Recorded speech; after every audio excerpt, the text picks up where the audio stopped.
નમસ્કાર, સમય news YouTube ચેનલમાં તમારું સ્વાગત છે. અંબાલાલે ભારે પવન સાથે ઘનઘોર વરસાદની આગાહી કરી છે.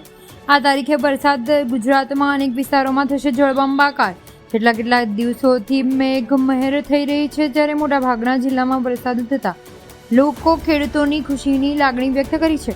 આગામી 72 કલાક માટે ભારેથી અતિ ભારે વરસાદની આગાહી થઈ છે, ત્યારે હજુ પણ આગામી દિવસોમાં રાજ્યમાં કેટલાક ભાગોમાં ભારેથી અતિ ભારે વરસાદ થવાની શક્યતાઓ છે.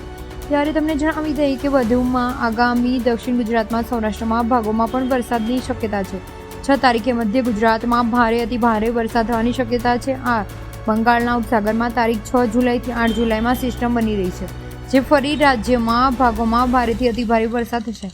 આગામી તારીખ 8 થી 16 સુધીમાં રાજ્યમાં ઘણા ભારેથી અતિ ભારે વરસાદની શક્યતા. અષાઢી બીજના દિવસે રાજ્યમાં ભાગોમાં વરસાદી વાદળછાયું વાતાવરણ રહેશે, જ્યારે અષાઢી પાંચમે રાજ્ય ભાગોમાં વીજળી થવાની શક્યતાઓ જાહેર થઈ છે. રાજ્યમાં અષાઢી બીજના વાદળો છવાઈ રહ્યા છે અને છાંટા પણ પડી રહ્યા છે. ખાસ કરીને ઉત્તર ગુજરાતમાં વાદળોની શક્યતાઓ છે. તમને જો મારો આ વિડીયો પસંદ આવ્યો હોય તો સબસ્ક્રાઇબ કરવાનું ભૂલશો નહીં.